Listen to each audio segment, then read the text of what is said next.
Mewtwo's. Speaking of Mewtwo's, we're going to see my favorite Mewtwo, Mew² versus GameProdigy.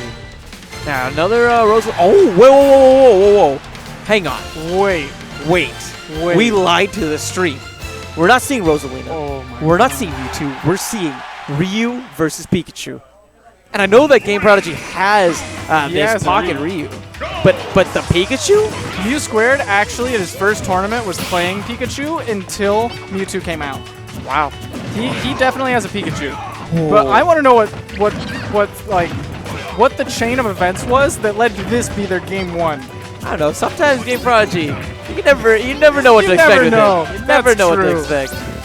But man, this is nuts. Okay, so what we're gonna see is Ryu's probably gonna try to zone out the Pikachu with his Hadoukens and whatnot. But Pikachu has the mobility to get around it and throw out his own projectiles. Oh, that was terrifying. Yeah, I don't know if I agreed with the cancel actually there. It Yeah. seemed like he had a pretty easy Just let it go. Let it go, yeah. I feel like sometimes when people are just picking up Ryu, they want to try the cancels so much that they don't even, they never even go for the full down B. They never go for the full focus because they think it's so predictable. Well, they're not going to get hit by it. And you don't hear how many times that parry sound comes out. GameProdigy on point right now with some of those power shields for the Thunder Jolts, but can he do it for some of Pikachu's aerials? I wish they would change it so anyone playing Ryu also got those sound effects. That would be cool. Ooh, that's nice. So what we're seeing though is also he'll sometimes use the focus attack to try to guard through an attack in the air, but Pikachu has so many multi-hits that it'll just hit through the guard.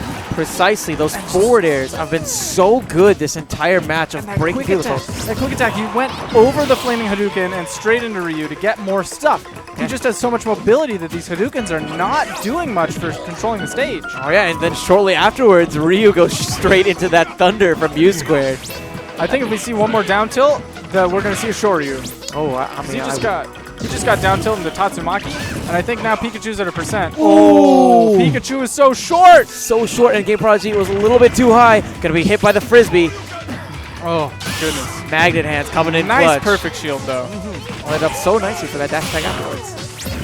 Ooh, good just in and out. Oh, Mew² forgot that you can't shield that move. It is unblockable. Still retaining right now. Stock. He might have a little bit of a lead, but once this stock is gone, it's not going to be too far off. Oh, Ryu is one of those characters who is so geared towards combos, designed from the bottom up. So he has that comeback factor available from percent sampling. One missed attack on GameProdigy shield should be a Shoryu. It has invincibility on startup, and it's super good out of shield, especially when you perfect shield. Oh man, but look at Mew² playing so safe overall. Ends up getting caught by that Tatsu, but he's still living. The DI was amazing. So Pikachu, when he does his uppy, has an extended hurt box. It expands super far when he does it. And that may have cost him that tilt. So strong. But this is what you were talking about before. All GamerProd needs is to figure out an opening. And if he can execute the right string of combos, then he can bring this game right back. Oh yeah, easily. Oh, but I don't know if he's going to have a chance having such a tough time landing right now. That ditch on that smash attack is making it so difficult to deal with.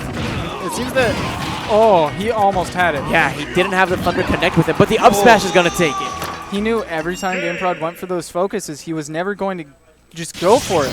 So he just caught him in the focus with the up smash. It was a strong enough move to hit through the armor. Wow. Very, very good adaptation by Mew². He just, the little exchanges in neutral, he was just winning more often. Why don't you go ahead and illustrate some of those? Anything in particular stand out? Yeah, there was maybe one focus attack that worked, but GameProd still kept throwing him out. And they were giving him just a bunch of opportunities to go in and get something.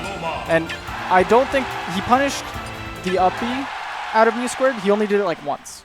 So he needs to figure out how to deal with the tools that Pikachu has. Well, maybe this character switch is going to give him some of those tools. It could be that he just wasn't as comfortable with Ryu. He didn't understand all of his options to punish the moves. But here I know I've seen him punish the Thunders, or the uppies with Rosalina before. He has that down smash to cover everything. How do you feel about this matchup for Pikachu? I feel like it's a lot better than the Mewtwo matchup, I'll tell you that. That's the way Mew² feels about it. Basically, he does have the moves to knock Luma away, and all of his moves, because they're multi-hit, they do a little bit of chip damage on Rosalina. Yeah, and that multi-hitting forward air actually was really nice. And you get those 13 seconds without Luma. Oh my god! Wow! Immediately! That was immaculate. Get out of here, Luma! We do not want you! I feel like it's just been Rosalina for the majority of this match. Uh-huh. Looks like Pikachu really does have the tools to get rid of the Luma and keep Luma away. But I'm honestly not really digging the way Mew² is using the opportunity that he creates whenever he knocks away Luma. It seems he's still playing the same way. He's playing super defensive. You need to go, and I think the big thing that Mew² needs to do is try to use maybe those up tilts because Rosalina is one of those characters who really struggles with landing overall. Oh, so yes. As soon as you get her in one of those juggle situations, good up smash. You know, like 20 more %, that'll be dead. Fishing a bit for that Thunder. Definitely not going to find it as GameProdigy is able to net a really easy dash attack afterwards. Ooh, very smart by Mew² not to just do that in place, because he saw after the first hit that he was shielding. So he went away to not get hit by the down smash. And did you notice that GameProdigy straight up gravitational pulled the Thunder? That was awesome. Rosalina alone once again. Yeah, the forward smash. That digital. Oh, what a read! He walked up to bait the roll. He baited it, and then he ran up and was like, yeah, I told you you'd be here. Oh, meet me at this time in this place. The call-outs were so stellar. Oh my god, the shield damage is nuts on that. He was just caught, like you said before, between a star and a hard place. Ooh, and solid Thunder, connecting on both opponents. Yep, but that was closer to the center of the stage, and because of that, Luma still in play. Definitely true. Up air, not going to be enough, but GameProdigy, you know he wants another one. You know, one more air dodge read, and it'll probably be it. Especially with Pikachu's weight. He is a very tiny mouse. He's a tiny little mouse. But I mean, Luma in particular, also quite a light princess. Yeah, pretty small. Which is interesting because in Mario Kart, she's a heavyweight. Yeah. That platform just saved Rosalina's life because he did not DI that. Wow. Didn't save him for too long, though, because then the up smash came. Really convincing 2-star from Mew². He may not have played the namesake, but man, he didn't need to. He knew exactly what to do in that matchup. I feel like he's been through that time and time again. Yeah, and the way that he would just absolutely pick apart Luma so consistently in Game 2, that was wonderful to Impressive. Watch. Man. Did we end? Did we end? Oh.